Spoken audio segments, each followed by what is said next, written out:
Good evening, everybody.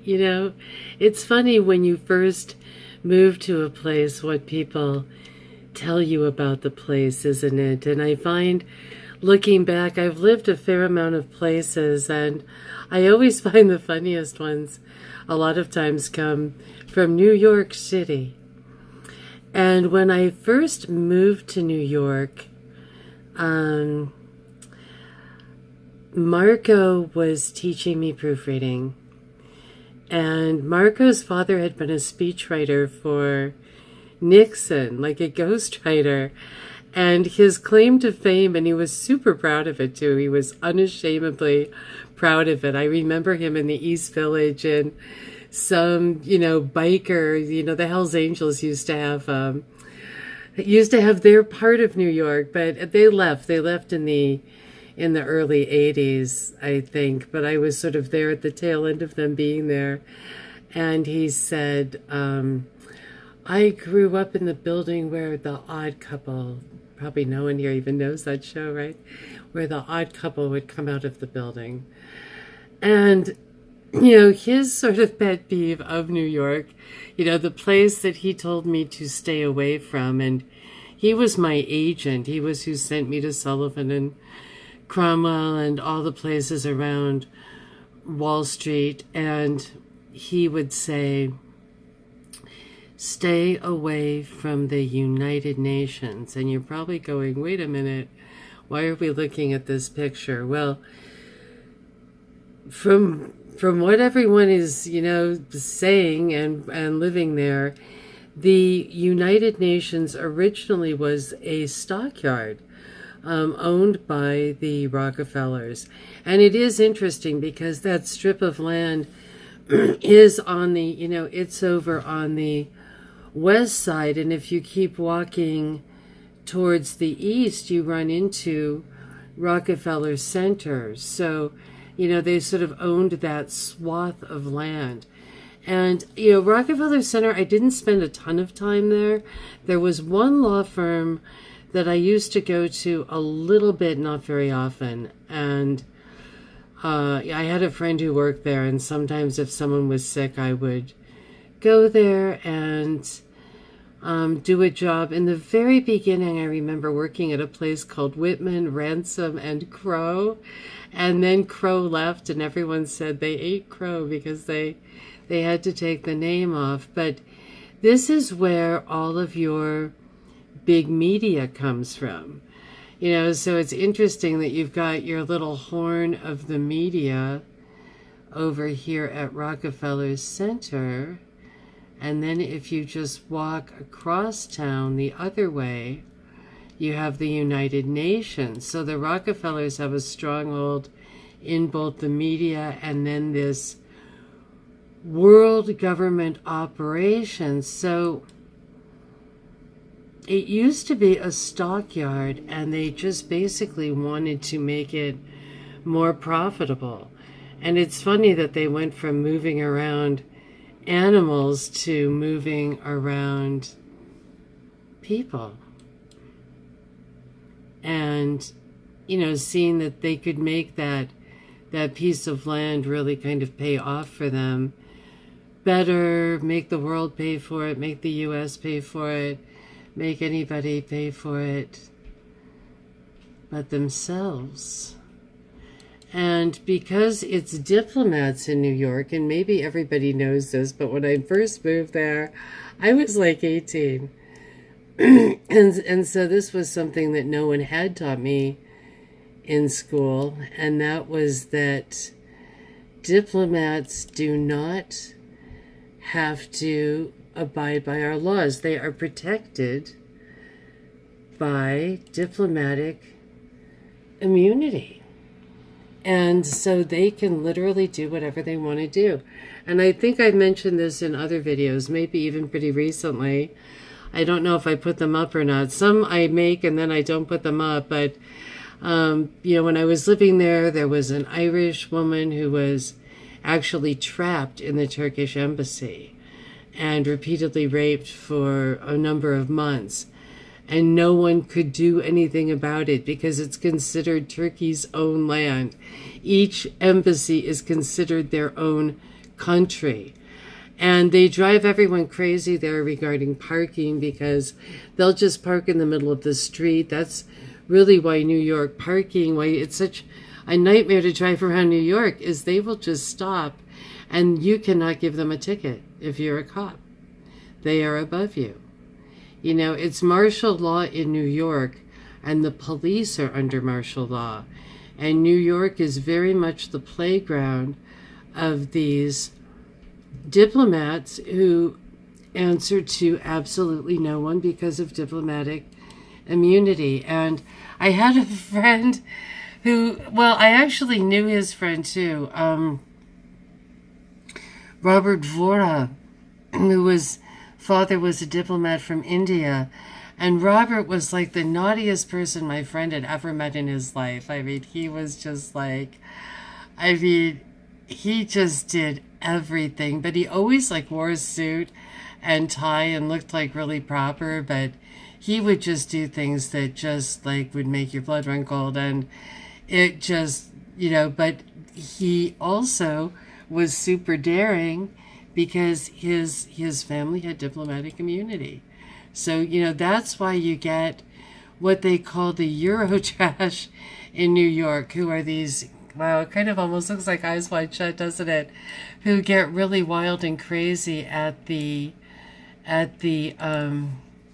New York clubs. In fact, we can type in maybe like the New York meat district nightlife pics here to kind of see where the nightlife is really part of the whole, you know, UN media, and then this kind of wild Eurotrash. There's kind of the meat market, and in the 80s it was sort of kind of like somewhere to avoid unless you were like really into some strange things. And they had like, you know, the Hellfire Club and Ramrods and the Mine Shaft and just all these sort of weird, strange places that were around. This is some kind of rooftop place, so it wasn't anywhere.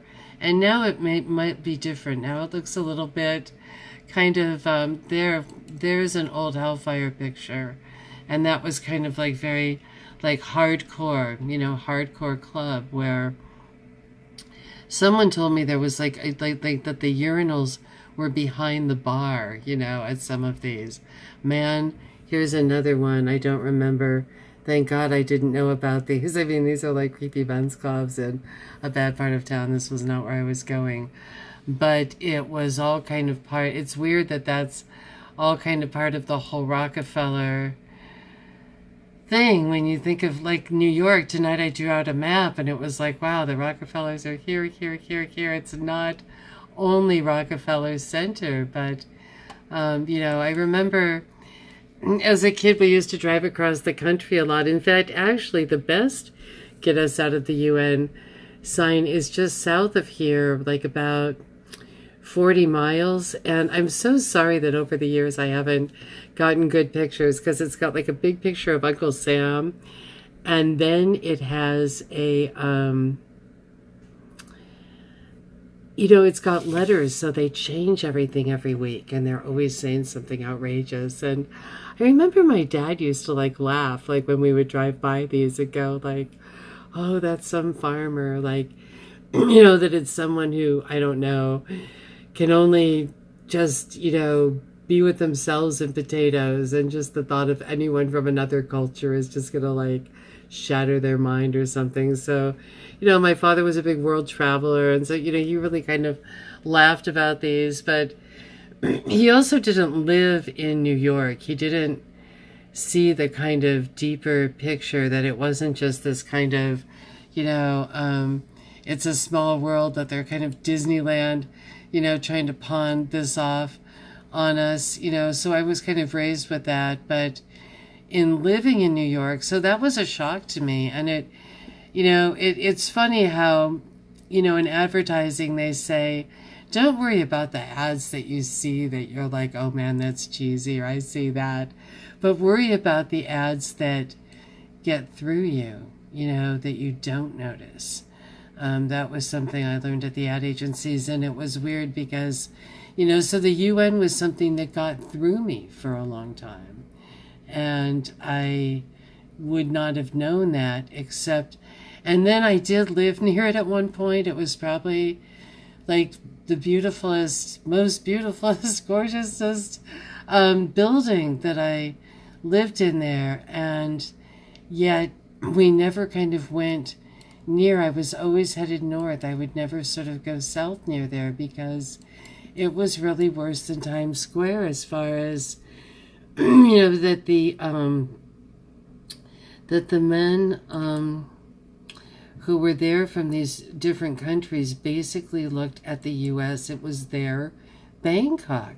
It was their little playground. And if they wanted to do something horrible to you, they could. And if you called the police, they're just going to blow you off, They're just going to be like, oh, it's just your word against his or whatever, And, you can just be a bloody mess and nothing is going to happen to them, and everything can happen to you.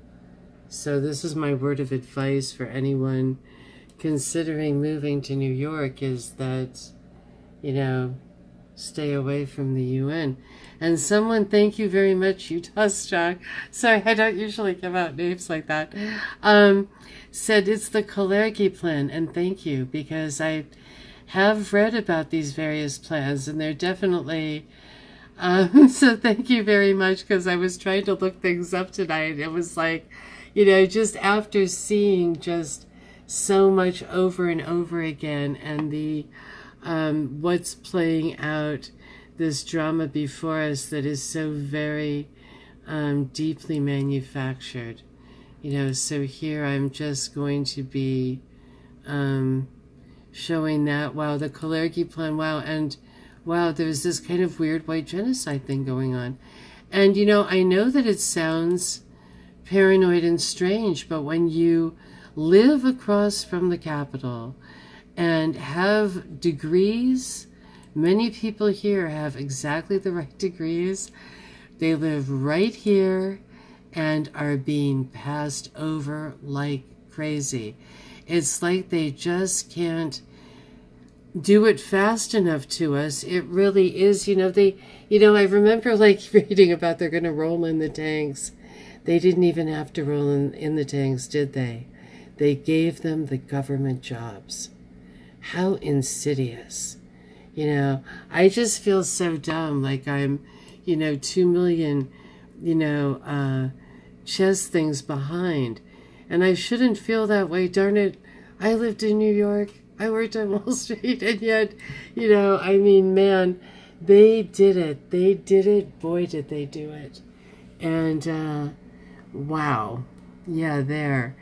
So, here, it's like, Dad didn't know.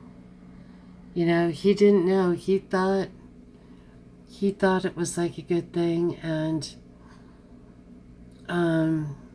wow. UN, what's this thing here? UN buffer zone, no photos allowed.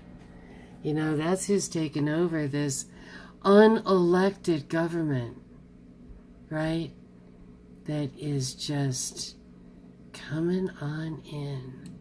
My goodness. So, yep, the little New York Rockefeller Stockyards, right? It's like, I feel like a used car, right? I feel like one of these poor little animals just getting moved here and there and rendered.